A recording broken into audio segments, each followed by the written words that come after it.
The next station is Japan.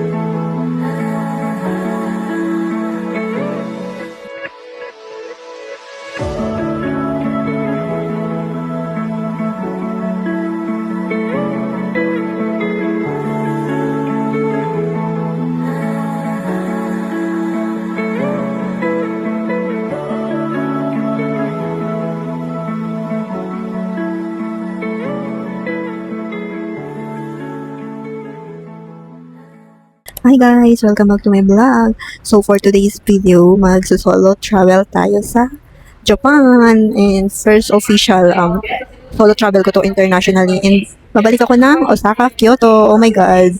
Guys, finally, matutupad na yung dream ko na mag-solo travel sa Japan.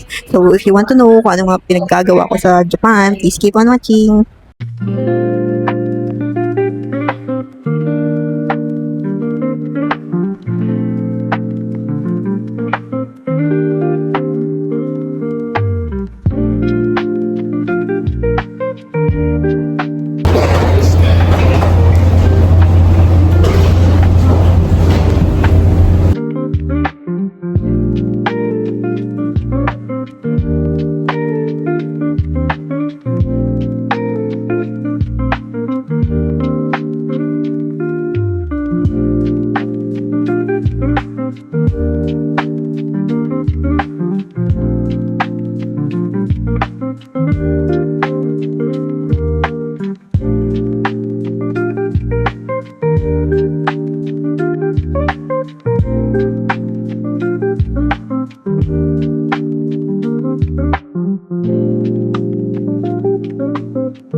First meal, chiki and tuna onigiri, and of course, Coke.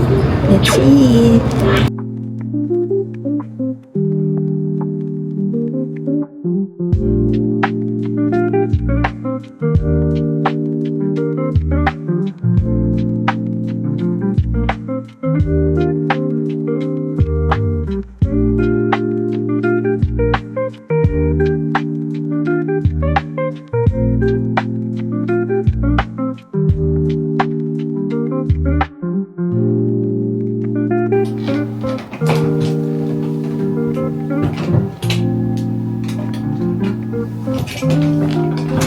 Room tour to room 2904. Magpasok mo kaya na agad yung bed.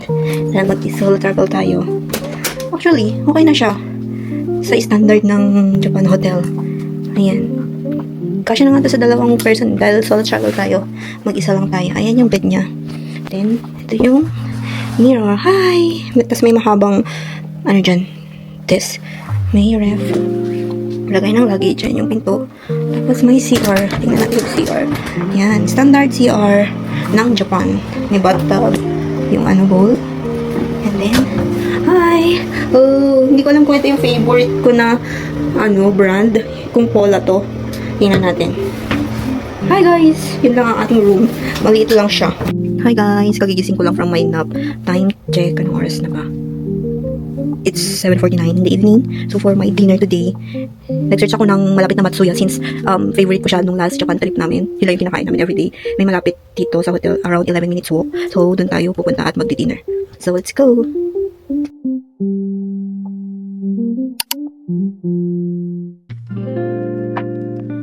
Hi guys! Good morning! It's my day 2 here in Kyoto, Japan for my solo travel.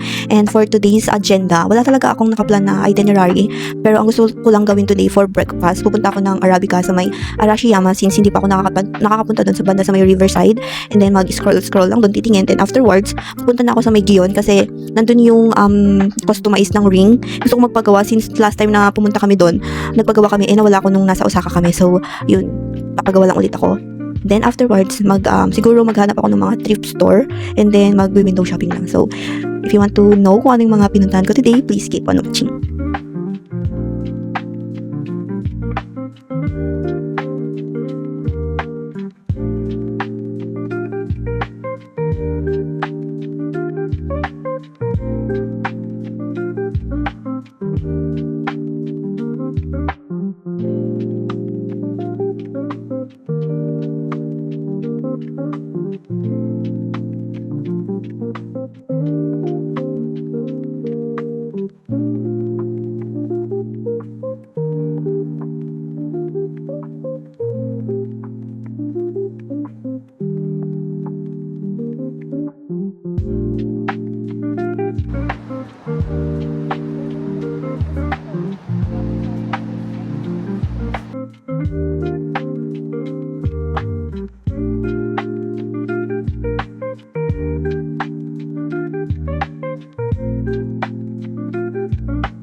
Good morning guys! It's my day 3 here in Kyoto, Japan. And for today's itinerary, bala ko lang pumunta sa Nara Park and then mag-ikot-ikot around the area. Kasi hindi ko pa napupuntahan yung sa Nara Park ever since punta ko ng Japan last time. And then afterwards, bala kong pumunta ng Uji. If sisipagin pa ako, mag-ano lang din ako doon iikot. And then, I try kong maghanap ng matcha kasi yung friend ko, tas si ate, gustong bumili ng matcha. So, ayun, magmamatcha hunting din tayo. And yun lang, see you in Nara Park. Bye!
Hi guys! So, nandito na tayo sa Nara Park.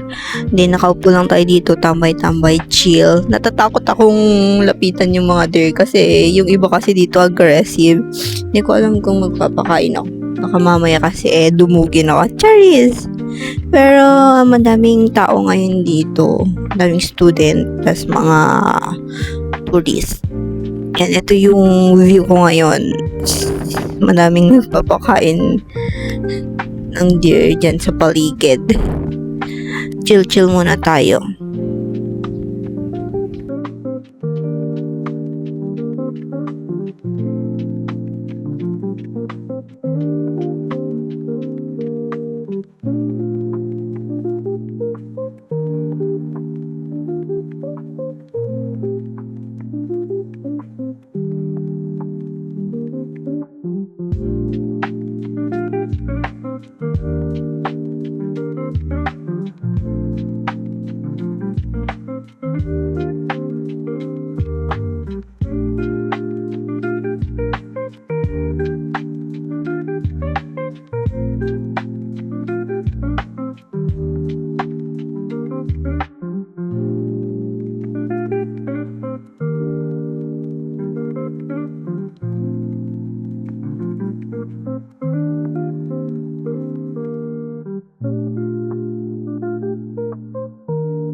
Hi guys, mag-ano tayo sa Hall Supermarket saka yung matcha na nabili ko sa Nara. Ito, mag-ano muna tayo.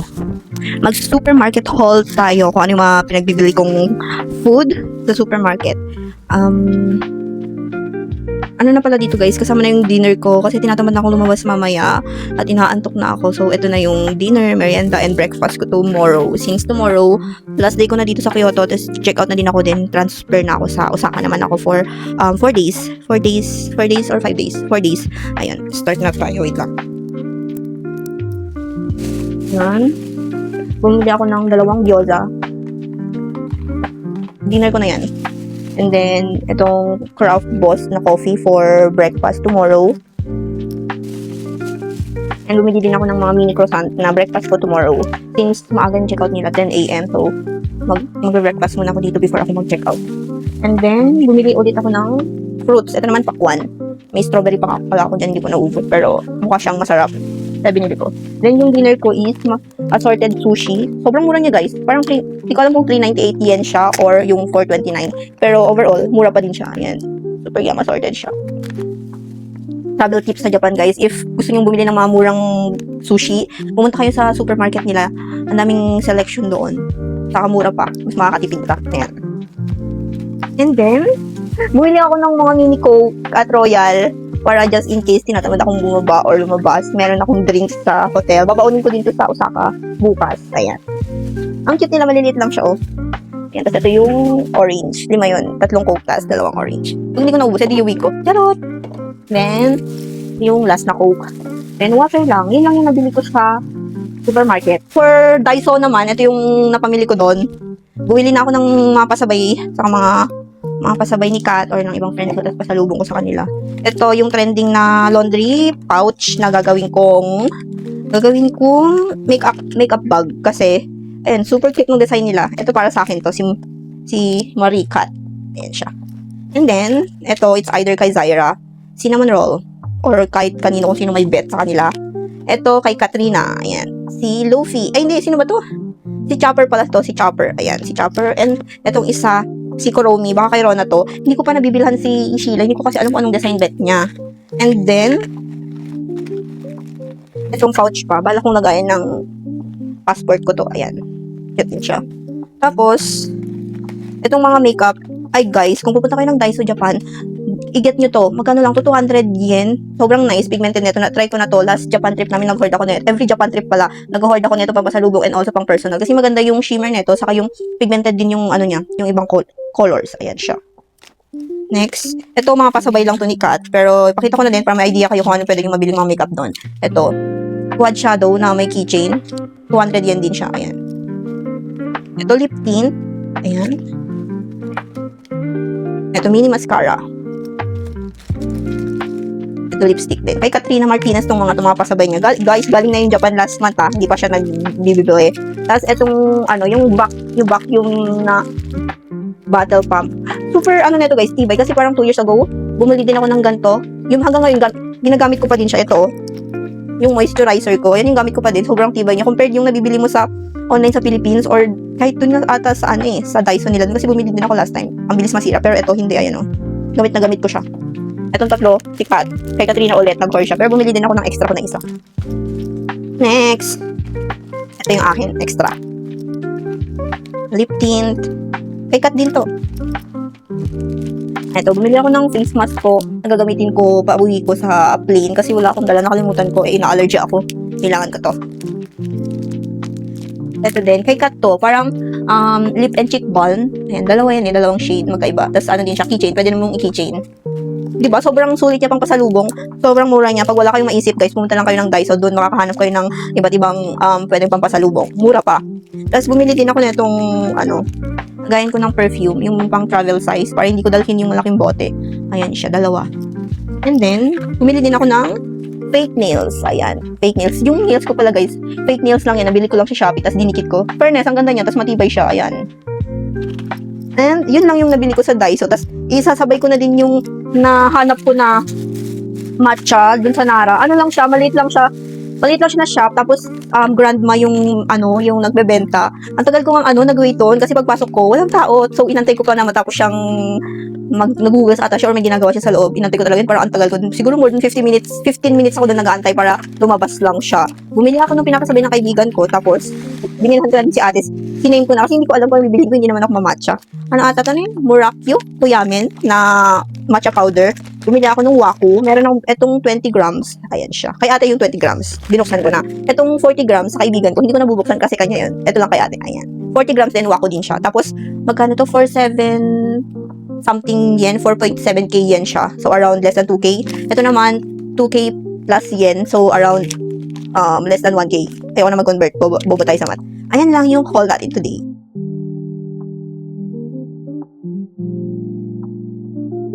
Hi guys, it's my day 4 here in Kyoto and last day ko na and mag-check out na ako in a while. So for today's itinerary, sasaglitin ko lang yung book off malapit dito sa Kyoto and afterwards pupunta na tayo ng Osaka and doon na tayo maggagala. So see you guys later. Bye!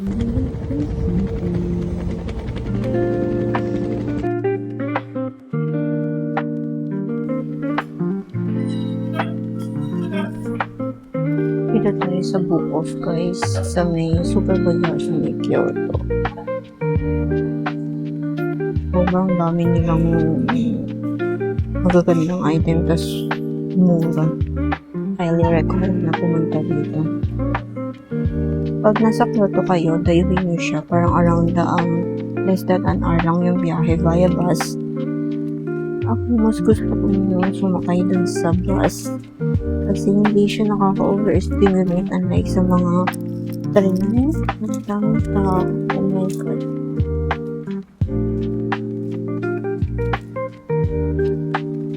Ito yung mga nabili ko.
So, room tour naman tayo sa nabook kong hotel sa Osaka, which is yung Reborn Hotel na nabook ko lang siya sa Airbnb. Super nice nung hotel, guys, kasi tabi lang niya yung Shin Imamiya Station. If naghahanap kayo ng hotel near train station, highly recommend dito, guys. Sobrang lapit niya lang sa train going to airport. Nabook ko lang siya around less than 10k sa Agoda, kasama na yung tax, guys. Pagpasok ko sa room dito sa my left side, nandito yung lagay ng tissue and also yung sleepers, and then ito naman yung CR.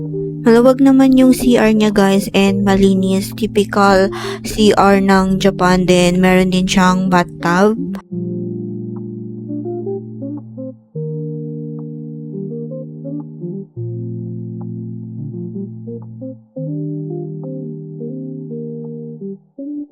Dito naman sa bed niya, guys, meron siyang queen size ata or double size bed. Malaki na siya.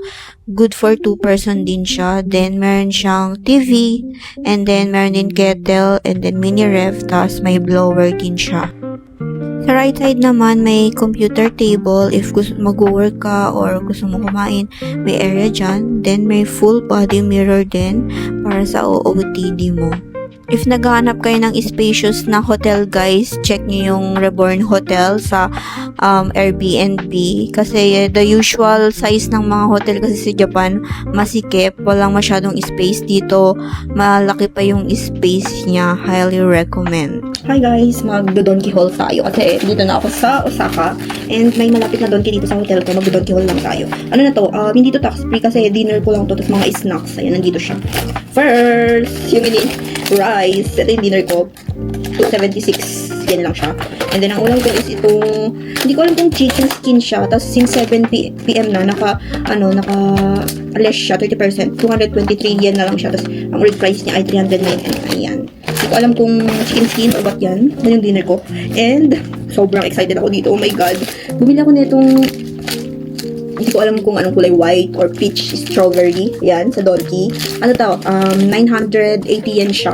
Ito, curious ako kung ano lasa. Tikman ko na yung red eh. Ito naman, para matry natin siya. And then, sa dessert ko naman, bumili din ako ng cake. Ayan siya. Tapos may nakita akong Dubai Chewy doon, kaso mahal siya compared dun sa Dubai Chewy ng Thailand. Parang around less than 200 din. Then, cup noodles, just in case di naman ako lumabas. Ito na lang kakainin ko bukas. Maaga pala ako bukas kasi may tour ako sa May Ine. And then, itong favorite kong cheesecake. Guys, kung mag-Japan kayo, try nyo to. Super sarap. Favorite ko to. Ano to?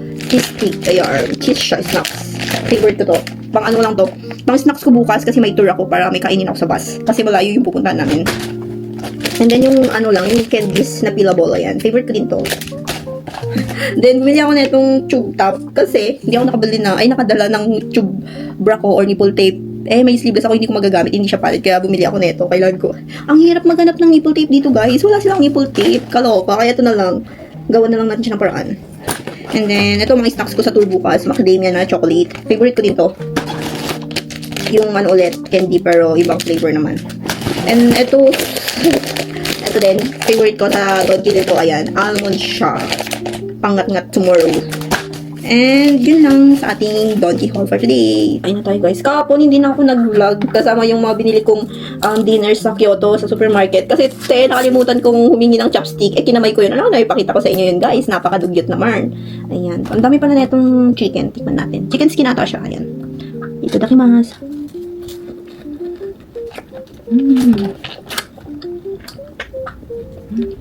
For my drinks, yung nabili ko doon kahapon sa supermarket na mini coke, dala-dala ko siya. May natira palang sauce ng sushi kahapon, yung sausawan ko, toyo. Cheers! Grabe ang tapang ng coke nila dito. Sarap. Ang dami pala nito. Pwede ko pa siyang ulamin bukas. Maaga ang call time tomorrow.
One more. Let me take a photo.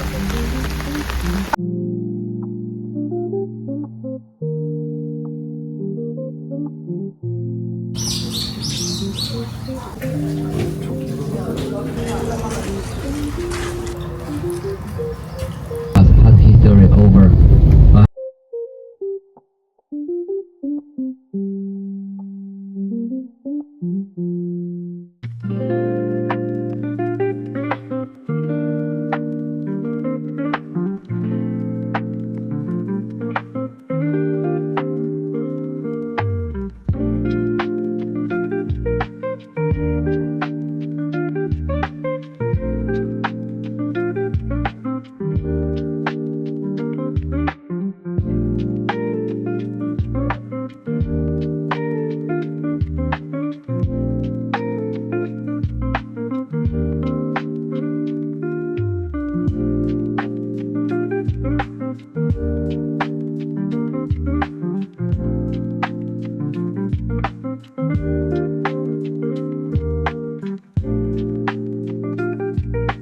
Hi guys, mag-taste test tayo dito sa white strawberry na nabili ko sa Donkey. And around 980 yen lang siya. Tapos ayan siya. Super pretty niya. Let's taste test.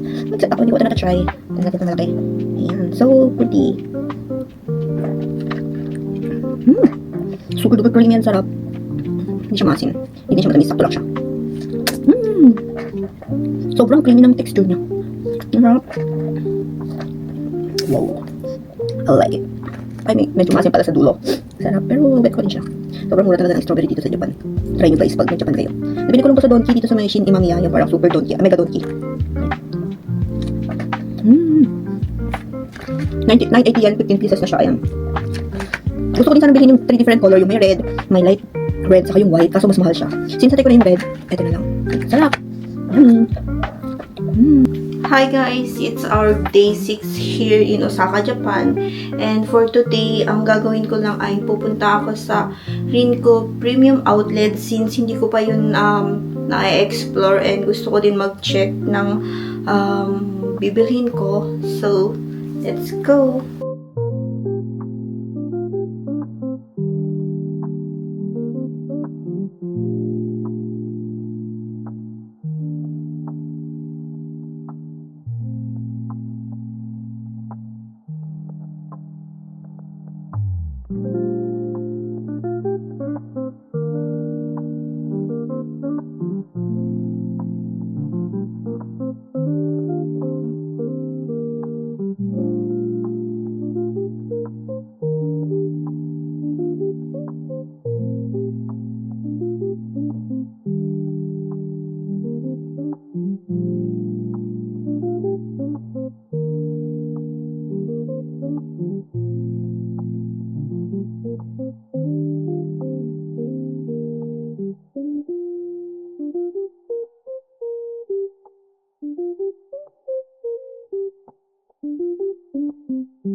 Hi everyone, it's my day 7 here in Osaka, Japan.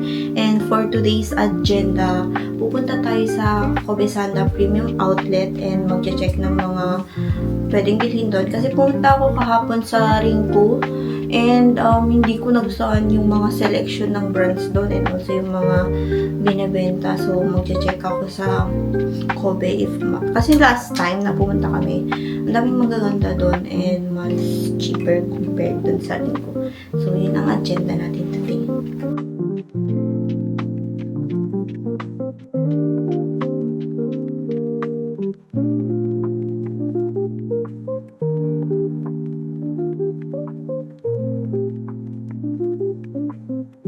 Guys, mag-lunch muna tayo.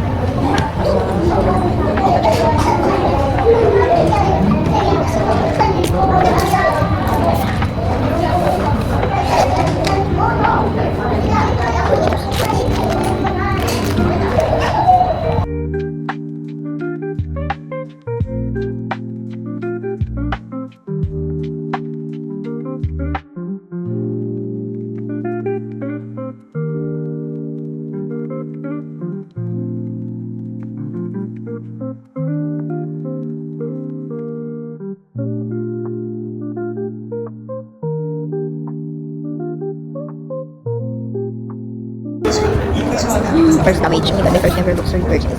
Gucci, hindi ako ng Gucci Pocket Wallet. Super duper still na. Pag tax siya, ang original price is 18,700 yen. Pero pag tax yun, 17,000 lang siya. 17,000 yen. Kaso kung ito lang bilhin mo kasi meron silang parang service charge na 1,650 yen. So ang total ko is around 18,650 yen. So bala nabili ko lang ng 7K for Gucci card holder. That's super still. Sobrang worth it kung ito ka. But then, ay sa Kobe compared sa Rinko. Yun lang ang very cool.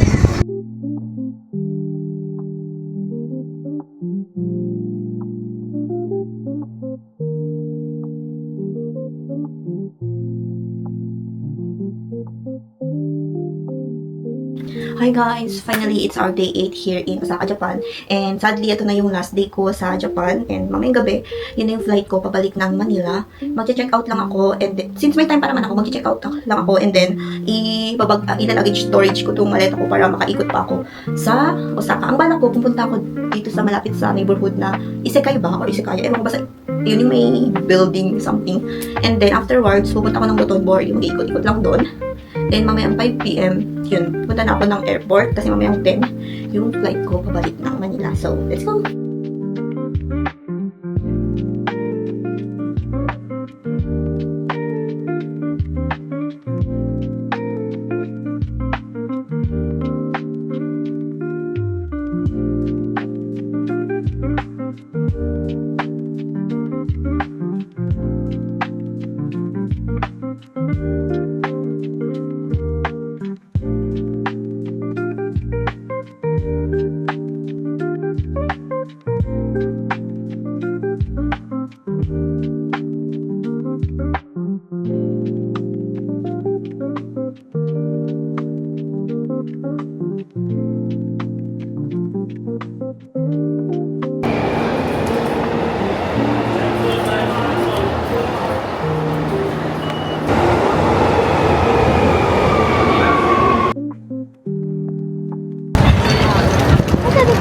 Tayo guys, dito tayo sa